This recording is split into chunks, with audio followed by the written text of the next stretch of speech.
J'ai quand même passé 20 ans. 20 ans quasiment jour pour jour entre le moment où j'ai été embauché et le jour de ma maladie. 20 ans dans cette exploitation, j'ai tout fait, j'ai tout appris, j'ai appris, si c'est propre, si c'est parce que c'est un travail de longue date, c'est un travail sur des années, ça ne se fait pas d'un claquement de doigts. À l'époque, j'avais pas d'équipement de protection et j'étais surtout pas informé des risques, tout simplement parce que j'en ai entendu parler nulle part, quoi. Voilà, moi j'ai vraiment été informé des risques des produits phyto lorsque j'ai fait mon certificato. Auparavant, j'ai jamais été, voilà, j'avais jamais été sensibilisé à ça, hein.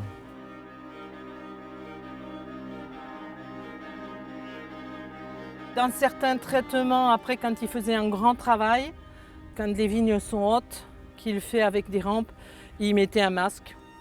Mais après, c'est tout, quoi. Une combinaison en coton. Et encore. Ça dépendait les jours, parce que quand il faisait très très chaud, à plus de 30 degrés, il partait en t-shirt et en short. Avec les baskets.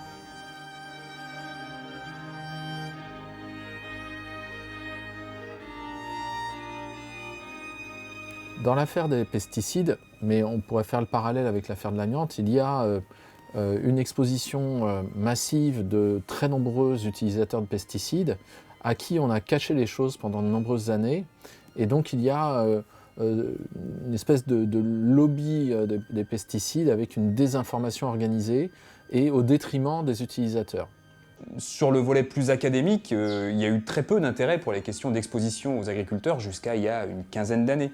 C'est au début des années 2000 qu'il y a une première équipe d'épidémiologistes, donc Pierre Lebailly, Isabelle Baldi, qui vont commencer à travailler sur ces questions, c'est-à-dire à non seulement se poser des questions d'épidémiologie, c'est-à-dire est-ce qu'être exposé aux pesticides, ça augmente le risque d'avoir telle ou telle pathologie, mais aussi qu'est-ce que ça veut dire concrètement être exposé aux pesticides, quels sont les niveaux auxquels on est exposé quand on en utilise, quelle est l'efficacité éventuelle des mesures de protection qu'on peut mettre en place, est-ce que travailler dans une cabine c'est réellement protecteur, est-ce que porter des gants, des combinaisons c'est réellement protecteur, faisons des mesures pour le vérifier. Ça c'est très très récent au regard de l'histoire de la phytoprotection en France et de la massification de l'usage des pesticides en agriculture. On s'est posé la question de à quoi exactement sont exposés les agriculteurs de manière vraiment récente.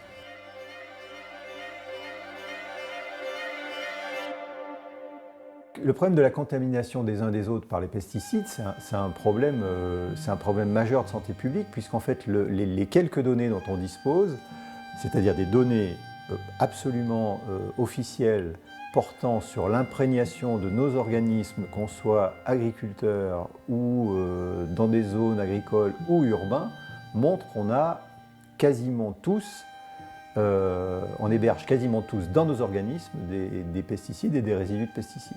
Quand je dis quasiment tous, dans une cohorte de femmes enceintes, par exemple, ça c'est un problème qui nous touche, nous, énormément, il y en avait 2% qui n'avaient rien dans leurs urines. Donc ça pose des problèmes majeurs. Globalement, se retrouver malade, avoir l'administration qui vous dit « Bon, ok, mais allez chercher les infos, allez vous rappeler ». Être dans une situation où moi j'ai envie d'embêter personne. Hein. Très honnêtement, hein. Je veux du mal à personne et j'ai envie d'embêter personne. Mais il en va finalement de ma santé et de mes droits. Et sans vouloir incriminer mes employeurs, sans vouloir dire « Ah ben non, ils m'ont laissé un... » De dire « Les faits sont là, j'ai été exposée à tel et tel produit, juste ça. » Pas... Voilà, je cherche même pas...